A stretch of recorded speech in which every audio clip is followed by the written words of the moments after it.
Let's see how we can turn this into this.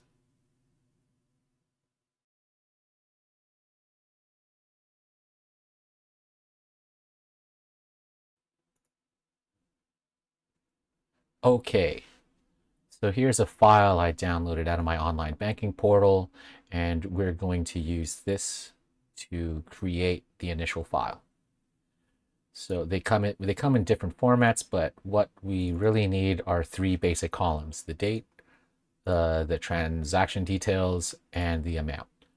So we don't need this column, and so this date is the transaction date. This is a posting date. You can use whichever one you're comfortable with, or whichever one's available. And we're just going to start formatting adding in column headings and formatting the data first.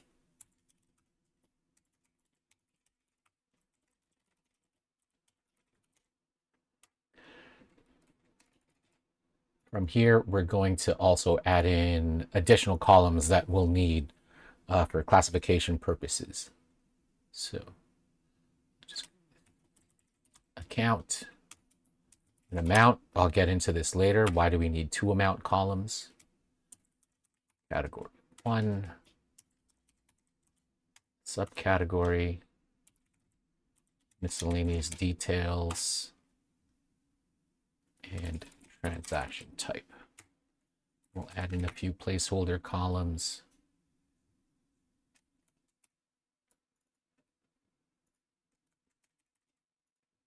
Add a filter. Freeze the top row. Freezing the top row is so that when we scroll down, that top row will freeze in place so we can always see what the column headings are.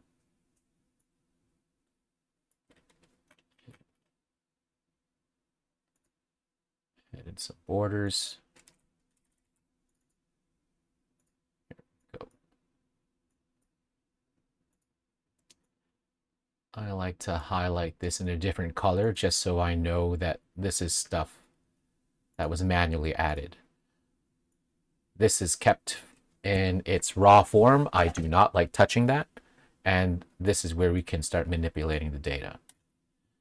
So when it comes to the account, this came from my credit card. I'll just call this RBC credit card or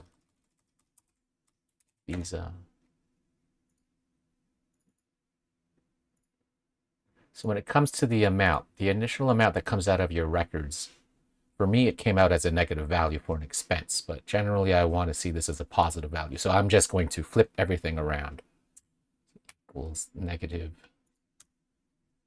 whatever values there. And we'll pull that down. So from here, oops.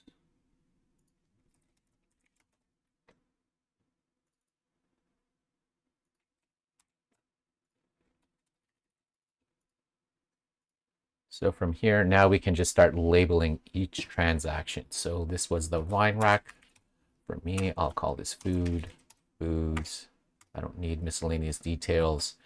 And this is a regular expense. Right. So this one, when I look up my receipts that I'm on hand, and this one was motor oil. So I'll just put that as motor oil, and this one was a regular expense.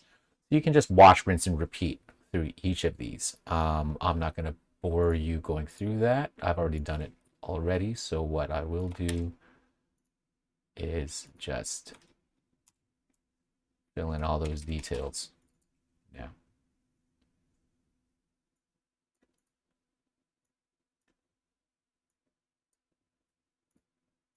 And so this is the basic setup for our transaction list. So this was one statement, and it came out of my credit card. Let's say now you would just wash, rinse, repeat for download each of the files from each of the accounts that you want to track. So let's just open up another one. This one, let's say came from my bank account, and this is where I paid my car insurance and where I get my salary. So whether this be different accounts or when you update each month or each week or however you want to do it, the process is still the same. What we're going to do is just copy the relevant columns here, paste it in. So this one, I'll say this one came from my BMO Canadian checking account. Why not? As I can see, for me, I want expenses to be positive and income to be negative. It's just that I see a lot of expenses, so constantly seeing them in negative values doesn't really do anything for me. Then update that.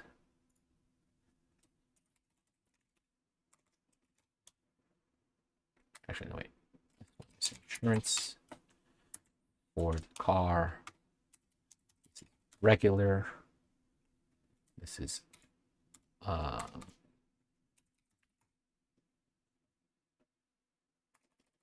income. So this is salary field. How do I want to call this? No, wait, you know what? I'll call it income salary. And I'll put this as an income transaction type. I can put it as regular if I want to see it with the regular stuff as well. For now, I'll just put it as income. And so the interesting thing here, what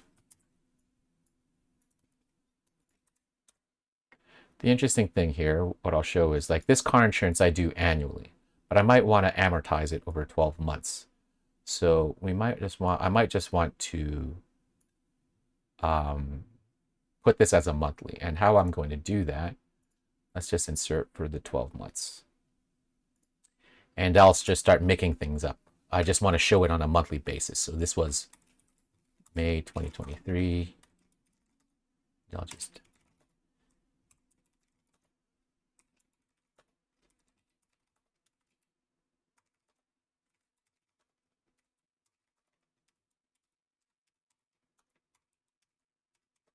this will become apparent later on.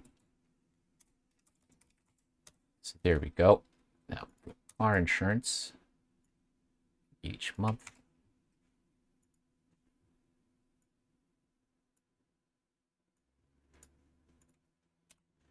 And so for the amount here, what I'll actually do is I won't leave 4,200 in there. What I will do here, though, is put this divided by 12. Then I have to put in negative as well.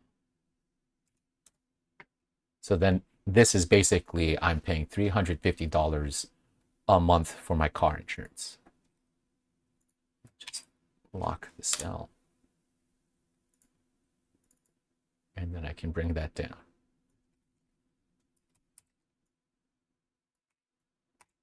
Right. This amount column is what will power the table later on. Right. And so this is one way how you can get one, if you get one transaction and you want to show it split up into multiple, this is how I would do it. There we go.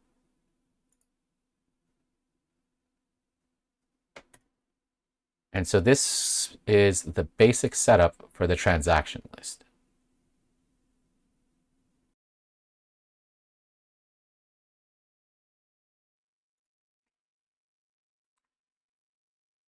Right. So from here, now let's start creating the tables from this data. In order to do that, let's just create a new tab. And here's when we start inserting pivot tables. Go to Insert, Pivot Table.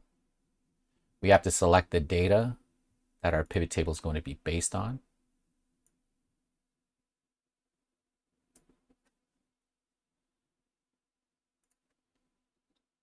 And here's an empty pivot table. Oh, we've got some fields over here. Let's just move this to the side so we can see. And how do we want to show our table? So first, obviously, we're going to need categories across our rows. We'll put both categories for now. Actually, let's leave it as one. We'll put the other one later.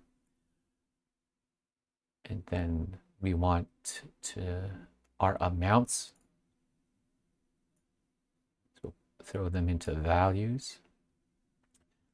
So you can see right now it's a count. What we want to do is change that, the value field settings, to a sum. While we're at it, we'll change the number format in as something that'll look a little bit prettier.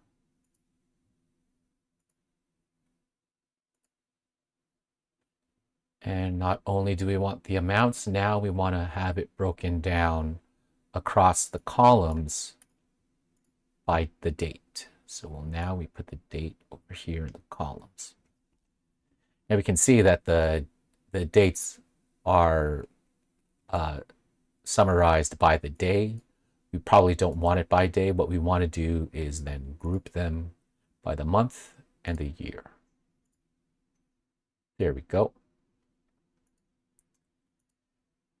And so now we can see all of the transactions here are nicely and neatly summarized here now. It is a little bit cluttered though, because then I want to be able to split out what are my regular expenses versus my infrequent expenses. And because we've already labeled the transaction type, now we can filter that.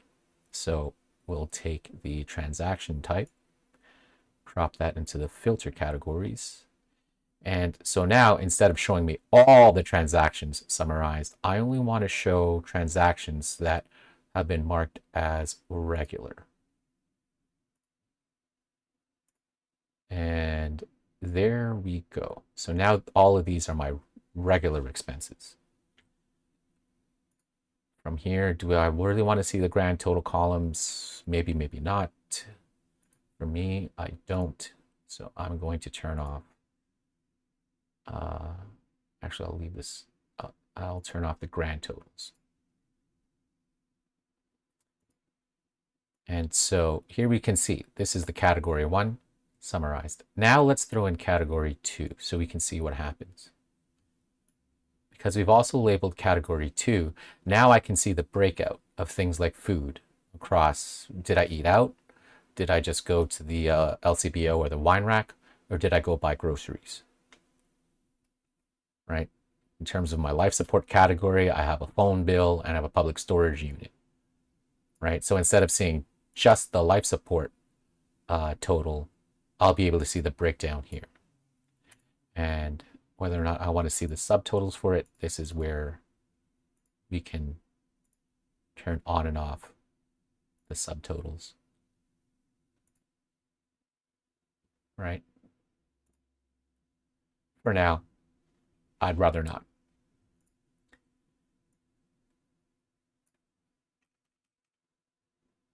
Do the same, throw in some grid lines. The thing I'll do is band the rows, so the alternating rows, just so it's easier for me to see.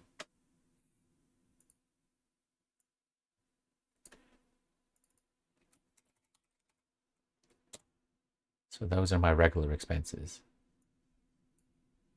And so from here, this is just a wash, rinse, repeat exercise. So to get the infrequent expenses and the income and the other transactions. So what I'll do now is I'll duplicate the tab. All I really need to do is change it from regular onto the next one. Next. Here we go. Now I can see the infrequent expenses. Label that infrequent. Create another copy. Call this income. Change it to income. And then for the final one,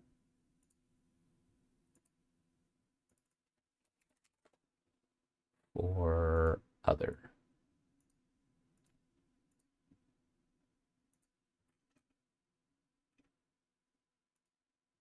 Oops, and let's just freeze those panes.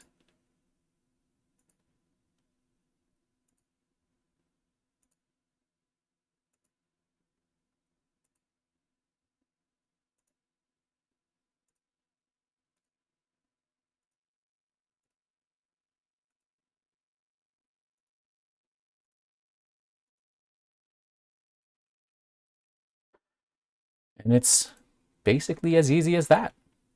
We go from our raw data, adding in classification columns, marking the data, and then creating the pivot table and formatting it so it looks good. That's all we really need to do, right? So here we can just keep on adding. We can even manually add, right? Let's say you had a cash transaction that you wanted to label or include.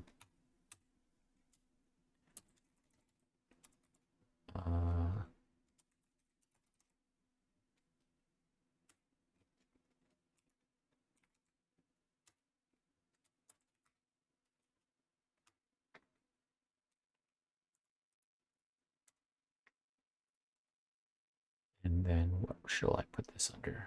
Miscellaneous cash payment to brother.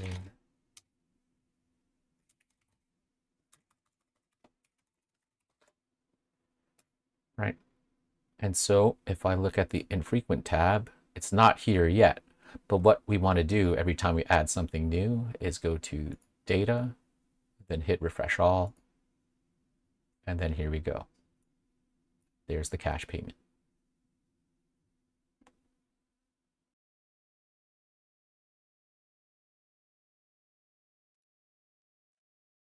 With the basic setup out of the way, let's see what we can do with these pivot tables. First, we can have different filters by row or by column. Let's say we don't want to see all these years and we only want to see 2023. There we go. And we can also do the same by the row. So let's say we just want to look for life support.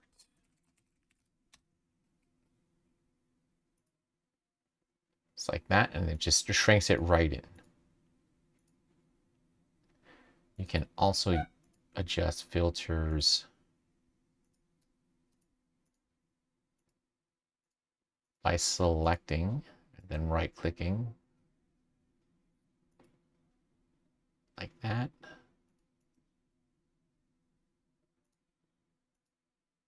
Like that.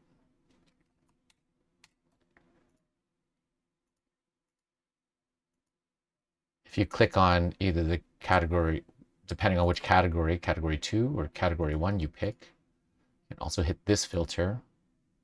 And we'll show here, let's do that with the columns. It'll be a little bit more apparent. I hit the month and I hit the column label, then I'll see the months.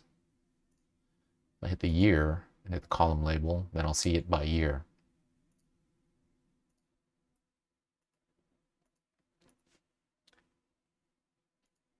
So those are for the subtotals and grand totals. If we go to report layout, this is the compact view. And let's just go through them and see how it changes. If I put it in tabular view, what you'll notice is now category 2 is in the column, in its own separate column. And it goes to match with category 1. So this is the tabular view. This is usually the one I like better. And if you don't like having these empty spaces, then we can repeat all item labels.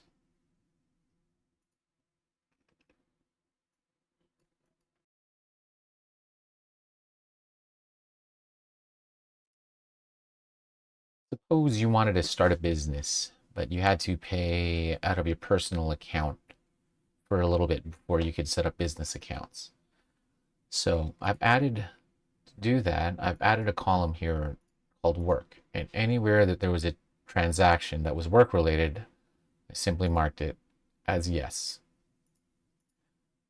Now, in order to separate work from life, let's just duplicate it here.